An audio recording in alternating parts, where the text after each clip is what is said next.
Now, Nigeria's electoral body INEC says it is ready to conduct the first round of general elections. CNBC Africa's Christy Popola reports on some of the last-minute preparations for what should be historic elections.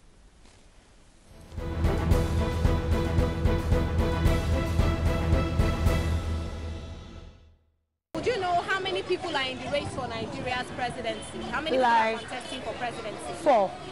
Oh, really? Who and who? UPP, APC, PDP. I've forgotten, but there are 4. Less than 72 hours to Nigeria's general elections, it is not uncommon to find people lacking sufficient knowledge about the elections. The build-up to the March 28th polls have been far from perfect, with hitches leaving some disenfranchised voters questioning the process. Do you have your PVC? PVC, only PVC. Me only PVC. Have you tried to collect it? Me try not to collect anything. Me only debo. Security is a major concern for many voters after recent reports of violent clashes between supporters of rival candidates.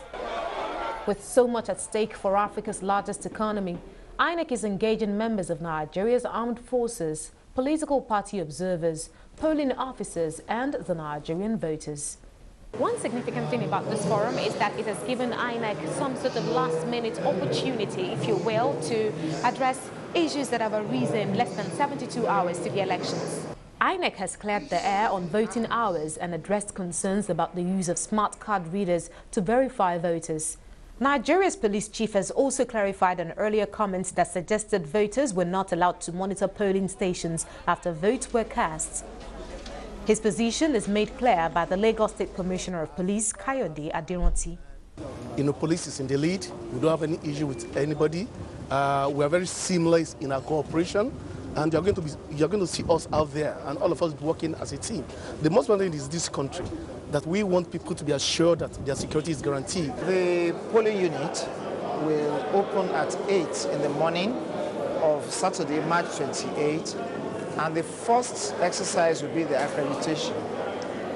The accreditation exercise will run from 8 in the morning till 1 in the afternoon, 5 hours. Each voter is expected to present his permanent voter's card, and on presentation of this card, the polling official on duty will receive it and put it against the smart card reader, which is a device deployed purposely for accreditation. With the smart card reader, accreditation does not take longer than 15 seconds. We are hoping that within a minute we should be able to attend to 3 persons, and within 5 hours it should be possible to attend to about 900 persons. But interestingly, we don't have more than 750 voters in any particular polling unit or voting point.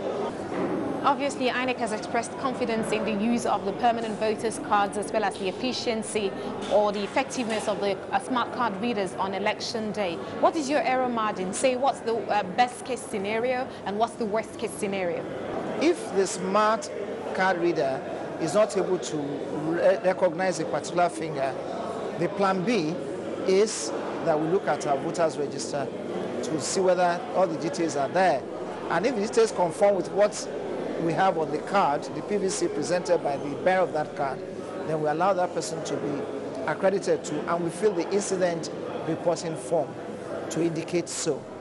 And even if a smart card reader develops a fault on the field, we also have backups that we can deploy at the instance of the presiding officer, who will link up with the supervisor. The supervisor who has backups already will deploy one of the backups to replace the faulty one. What is INEC's position on the latest controversy surrounding the monitoring of votes on election day? No controversy about it. Only INEC officials are allowed to monitor, and then we also have observers from the civil society organizations.